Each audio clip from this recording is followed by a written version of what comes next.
Hello, everybody, and welcome again. This is Sahil Parikh from Columbia University in New York, and I'm delighted to be one of the associate editors of JSCAI. Today, I'm honored to represent our society and our journal and our editor-in-chief, Dr. Alexandra Lansky, as we discuss a really important document. It's the outcomes in patients with pulmonary embolism treated with mechanical thrombectomy or anticoagulation alone.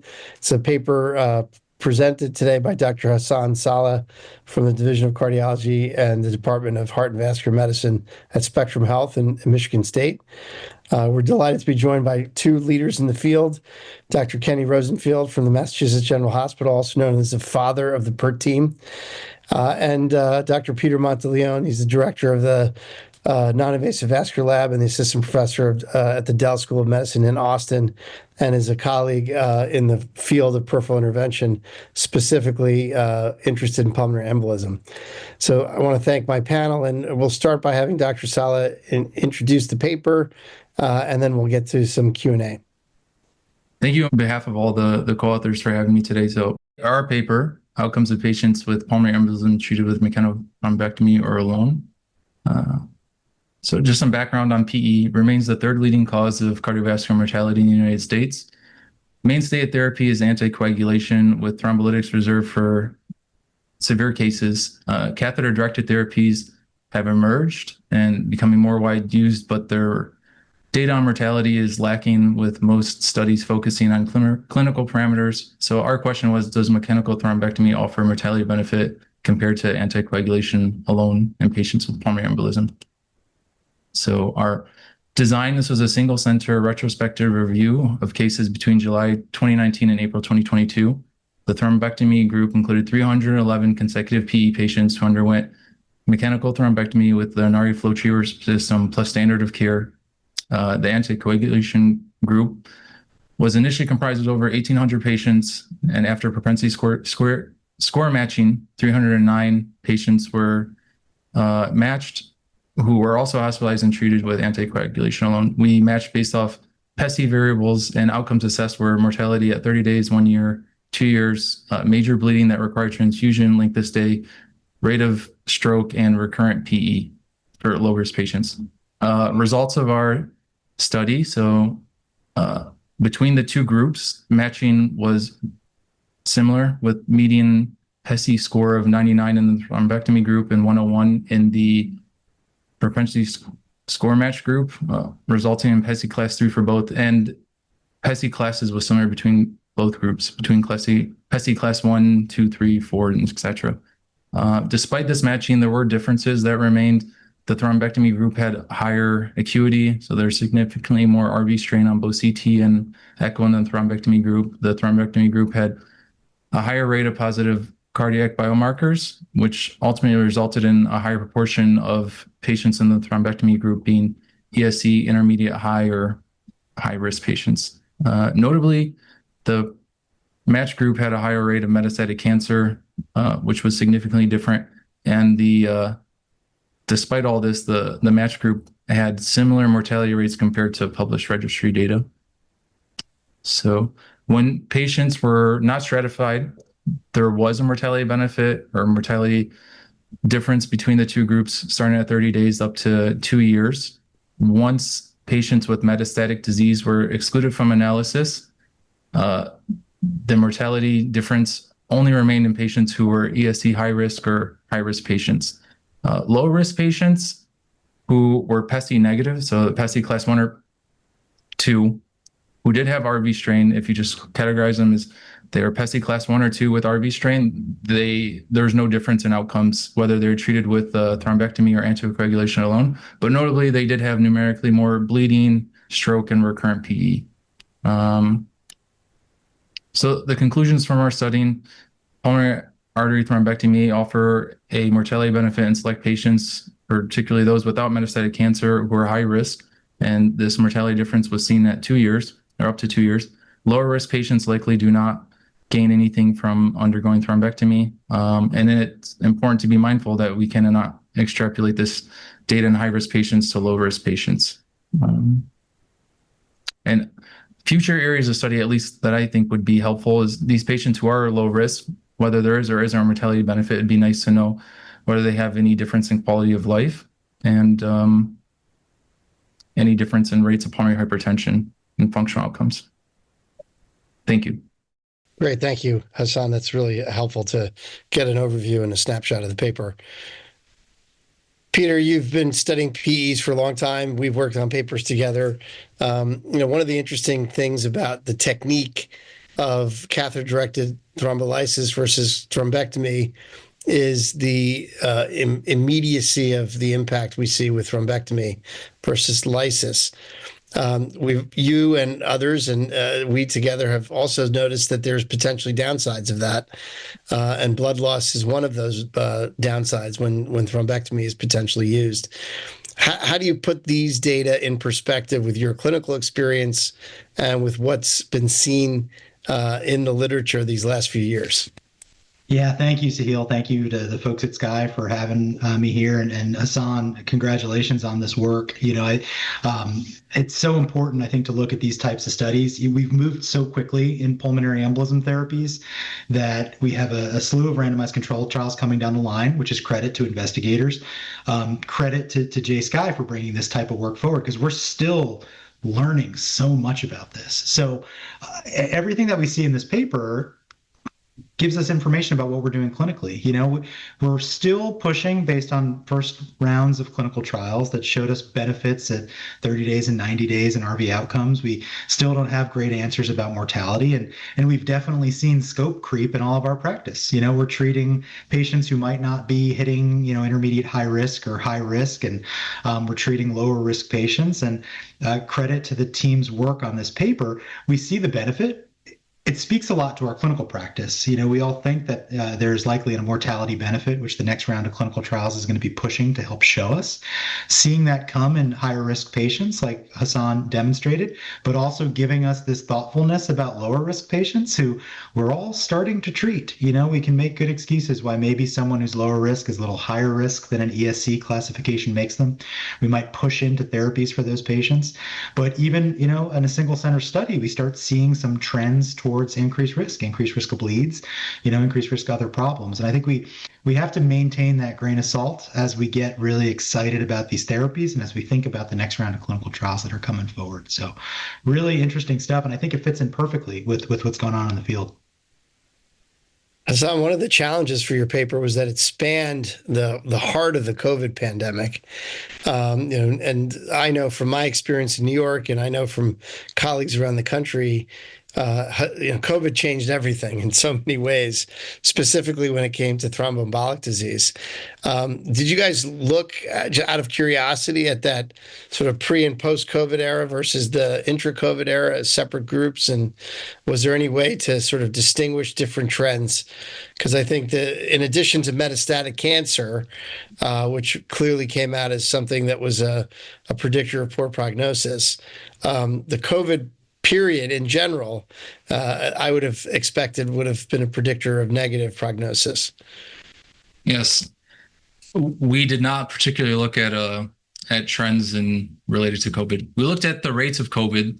They were higher in the thrombectomy group, but did not look between it, because like you said, it did span just that interval. And I think that's when we saw a lot of this take off, because although the study started, or the date started in July of 2019, the bulk of patients were certainly during the COVID era. And I don't know how many patients were missed who did have COVID, who weren't tested. And so that remains a question too. It's a good question. So in terms of applicability, Peter, as we wait on randomized control trial data, does this help inform our algorithm? I mean, I think it seems like it's starting to coalesce around low-risk patients get anticoagulation. Intermediate high and high-risk patients probably need something done. And the risk stratification amongst that cohort may include novel biomarkers, as well as hemodynamic parameters, as well as RV function parameters. How do we choose between the sort of patient groups that we treat and the modality that we apply? That is a fantastic question. So the first part of this, of how this kind of adds to the field, I think multiple ways. Even without outcomes, I think the paper's interesting because it shows how disparate the therapies that are applied are. Sahil, we had the chance to put together that paper together, which you presented at SCAI about disparities in treatment principles. And it's amazing. It's not surprising that because the technology's exploded so quickly that we're seeing disparate use. And I think we see that in a single center study where you could propensity match what therapy is given to different classes of patients. In terms of what we learned, I also think from the outcomes, that mortality that we're expecting from these really sick patients that we're bringing to the lab and treating, and they're getting better quick, whether quick means in the lab or whether quick means hours later with a drip, I think we all anticipate a mortality benefit in those patients. And so it's nice to see confirmatory data coming from a well-organized study in one big center that's kind of matching up with what we're expecting. It's a nice asterisk about what we do to lower risk patients, and I think that gets the key to your question. Who do we treat and when do we treat? Many of us are falling back to these ESC criteria. I think intermediate high risk remains kind of a clinical slam dunk, and HiPitho, which Dr. Rosenfield and teams have championed, are going to give us some good information, including about mortality in the near term, about what happens with those patients. We've learned a lot about high risk patients with thrombectomy and FLAME and other trials recently, that have given us some insight into those folks getting better.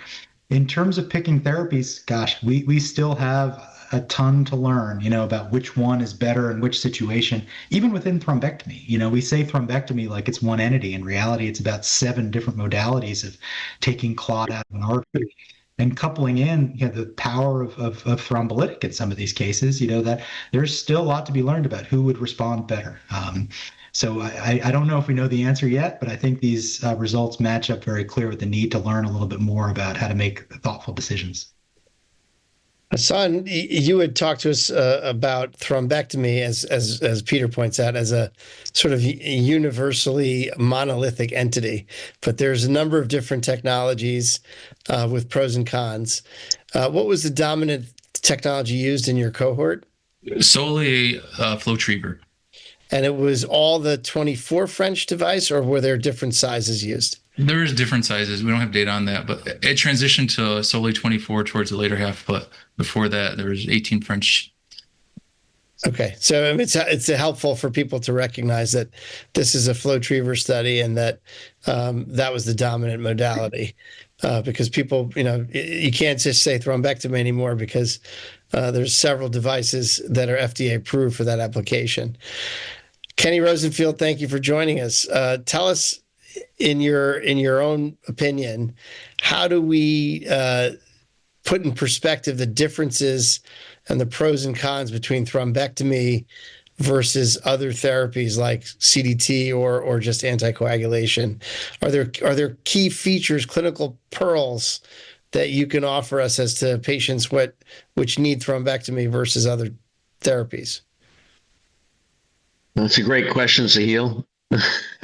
It's the $1 million question, or maybe it's the $5 billion question.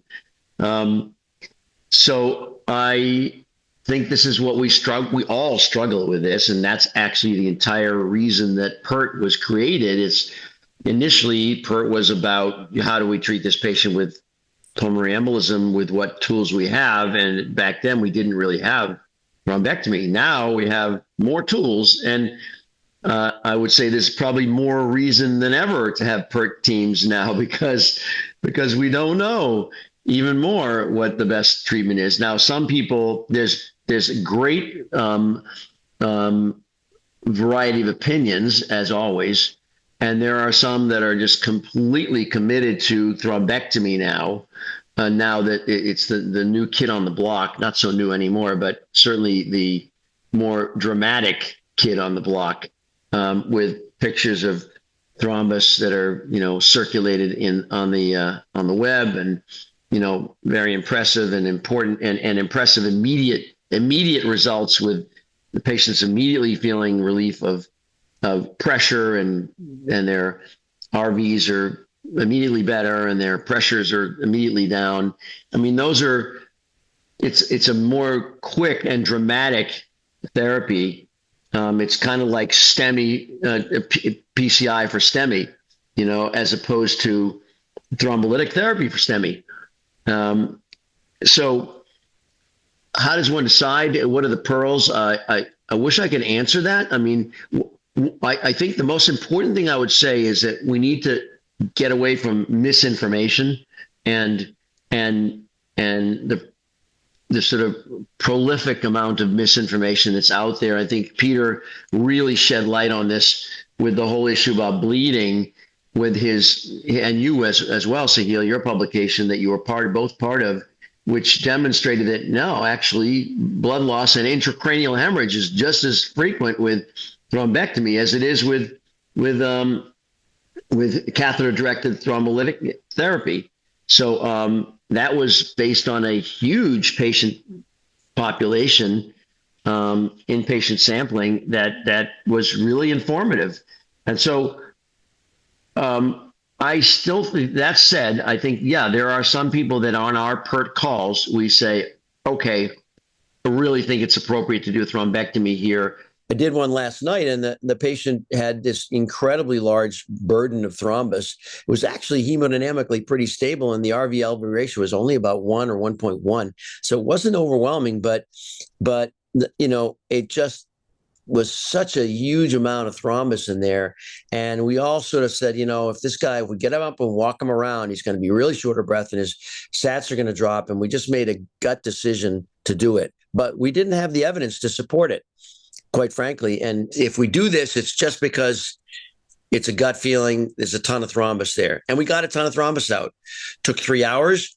And by the way, it was more challenging than we thought it was going to be. So that's part of the issue is, can you predict how challenging is one therapy going to be over another? By the way, this patient had a glioblastoma, so was not a candidate for catheter-directed lysis. So that's a pearl, I guess. It's sort of an obvious pearl. If you have a patient that's not a candidate for catheter-directed lysis or lysis of any sort, then your only alternative is thrombectomy. So that's one thing. Well, Ken, I think that subsumes what we do in this field overall, every day, every night. These decisions are in real time, and sometimes they're based on gut feeling, and sometimes they're based on data. And the more we can rely on data, the better for the field. That'll reduce the variability. So, Hassan, I want to give you the chance to give us the last word. What are your key takeaways in this space from both researching this topic and writing this paper, and also your experience clinically? Yeah, thank you for the question.